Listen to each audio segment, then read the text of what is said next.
Welcome to First Christian Church's Adult Fellowship Bible Study. Today we begin our study of 2 Thessalonians after having recently completed 1 Thessalonians. Much of the introductory material needed for background to this epistle was covered in the first three lessons of 1 Thessalonians. Those lessons are available through the church's website should you have missed them. Today we will cover some introductory material germane only to 2 Thessalonians before starting a direct study in the next lesson. As always, we will rely heavily on the modern scholars as our resource material. Dr. Beverly Robert Gaventi at Baylor University in her commentary opens the study of 2 Thessalonians with this statement. How do we understand this letter, which claims to be from Paul, but which differs strikingly from the other letters, and especially from 1 Thessalonians? The authorship of 2 Thessalonians, being attributed to Paul, has been questioned by the majority of modern Bible scholars, especially in the last 30 years. Scholars note that there is much similarity between 1st and 2nd Thessalonians, too much, in fact, to fit the normal writing style of Paul. Therefore, many scholars now conclude that 2 Thessalonians was written by someone else trying to mimic Paul's style used in 1 Thessalonians. One literary scholar writes, Paul was too creative a writer for that approach. We see no evidence of it in his other letters. Also, the way eschatology is used in 1st and 2nd Thessalonians is significantly different. We will discuss those particulars as they surface in the text in future lessons.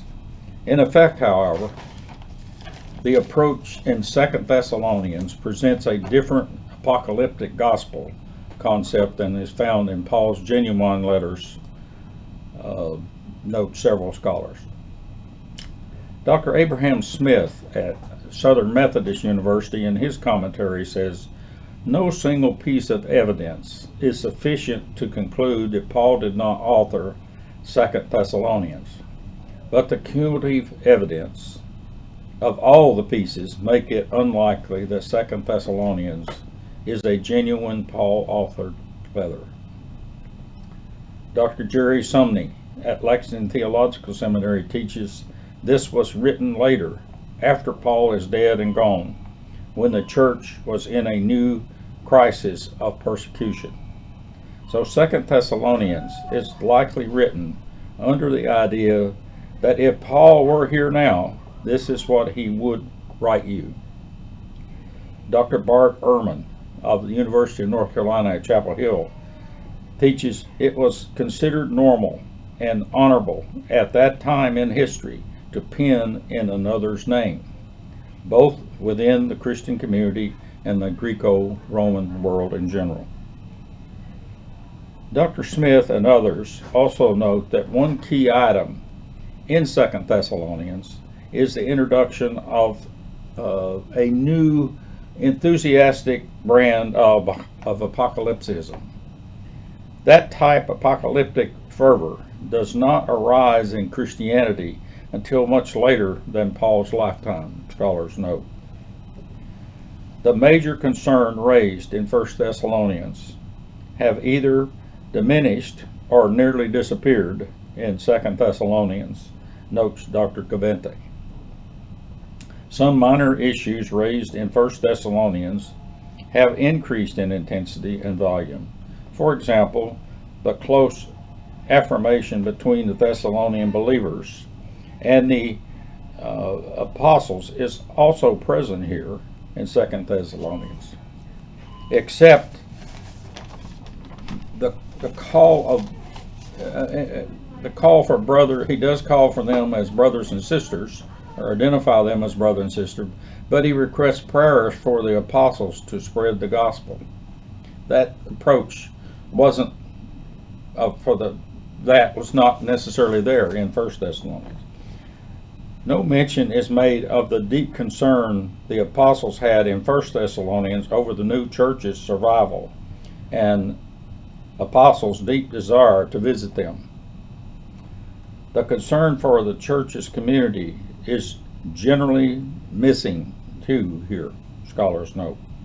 The major concern about ethics in 1 Thessalonians is mostly missing here, except for a single issue of idleness, which becomes more clearly focused in 2 Thessalonians with a stronger or even slightly different position established than was in 1 Thessalonians. In 2 Thessalonians, eschatology dominates the letter, though the word is never used itself. But the author of 1 and 2 Thessalonians do not agree on how to address eschatological issues. Why? Modern scholars suggest because there has been a paradigm shift in eschatological thinking and understanding, if you will, between what was taught and believed by Paul and that presumed by the authors of 2 Thessalonians. The purpose of both letters seems to be the same. They attempt to influence the congregation's thinking and adoption of particular courses of action presented by the author's teaching, says Dr. Gaventi and others, with the note that there seems to be more of not just Thessalonian people, or even maybe not even just the Thessalonians, but that the church at large. There is little evidence to indicate that the authorship of 2 Thessalonians, however, was questioned until late in the 1700s. Clearly, 2 Thessalonians was present in the early church, as it is quoted from as very early in the 2nd century. But of course, at that time, it was not a canonized scripture. And we'll have more to say about that later. Scholars advise that the question of authorship of any book in the Bible is not a subject you will or maybe even should learn about from the sermon pulpit. But good church educational programs demand that it be addressed.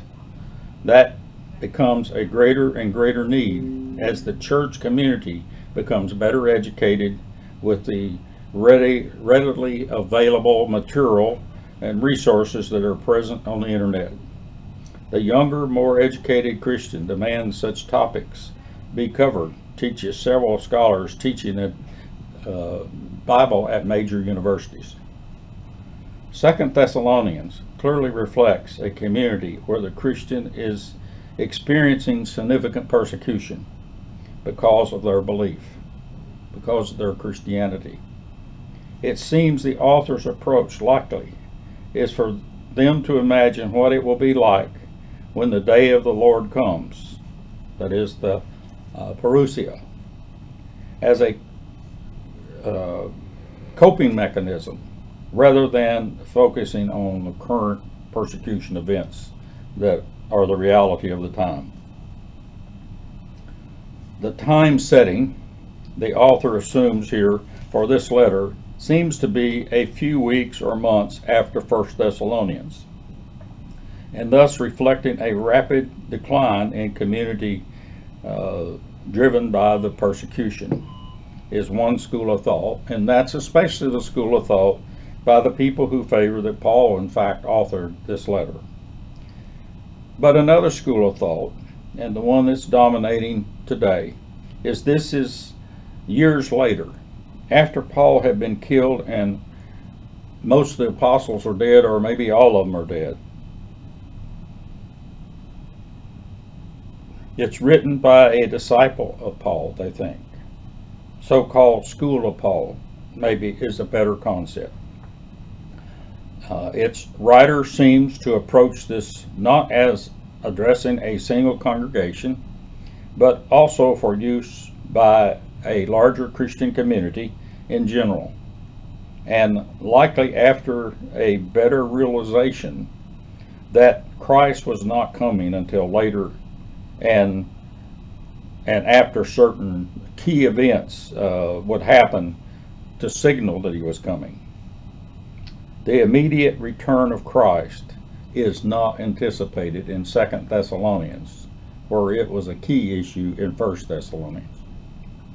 Some Christians really like the message that God will be just and pay back troubles for those who bother the church with fire and vengeance and whatever else is there available for destruction.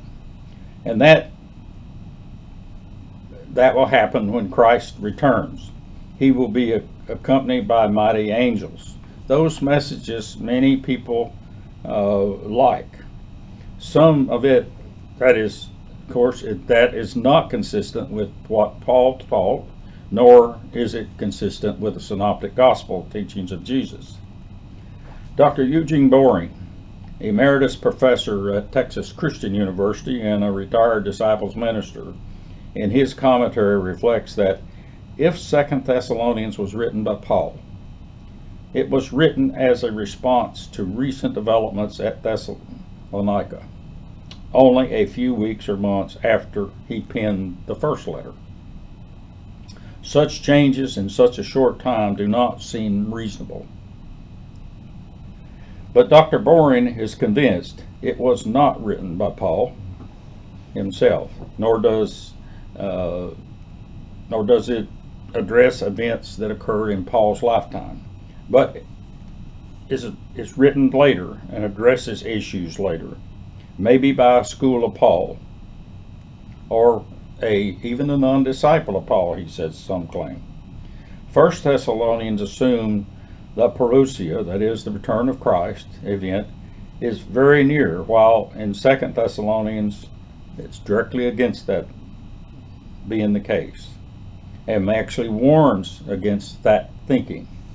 Such thinking developed later in the church, not during Paul's time, notes Boring, based on known Christian history.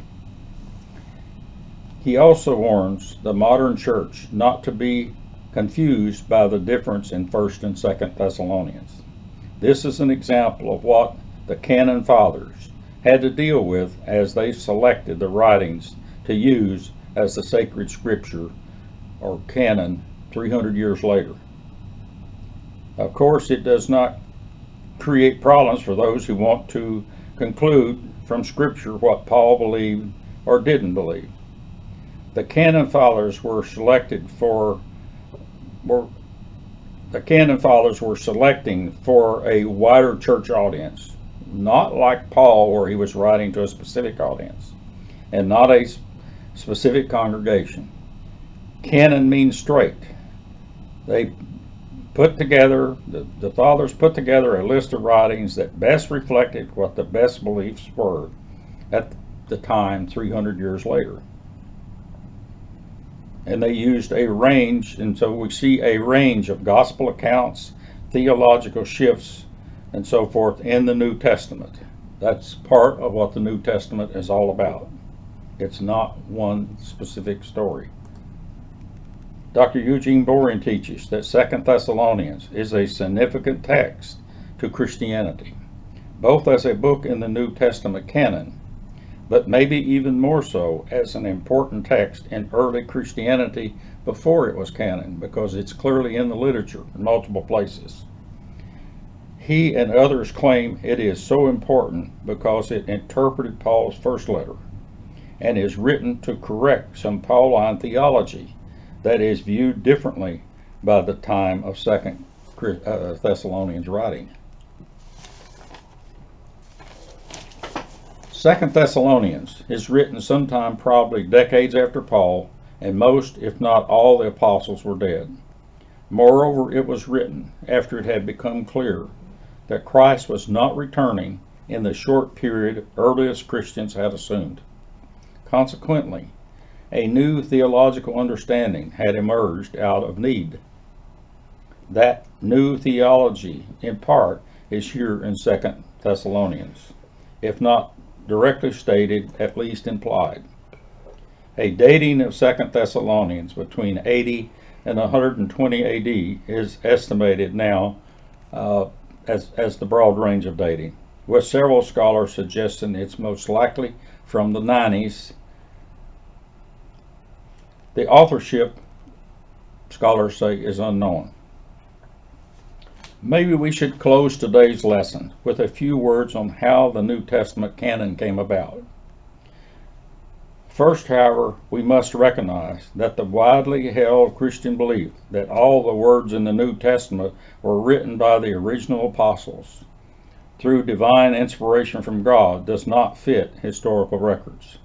Instead, history records that the 27 books that are included in the New Testament canon were a consensus selection from a diversity of Christian writings that the various early churches had assembled over a 300-year period. The Council of Rome in 382 AD approved the list, and it was canonized by the western portion of Christendom in 393 AD at the Council of Hippo. It was not approved by the Eastern Orthodox bishops, however, until 300 years later, 692 AD. So, in the first 300 years of Christendom, there was no New Testament or universal accepted body of Christian literature. In part, pressure to codify the Christian literature comes from Roman Emperor Constantine as part of his ruling to make Christianity the state religion. As we get ready to study the direct text, starting with our next lesson, I hope this overview gives you some input of what we're going to be looking at in 2 Thessalonians. Have a good Bible study.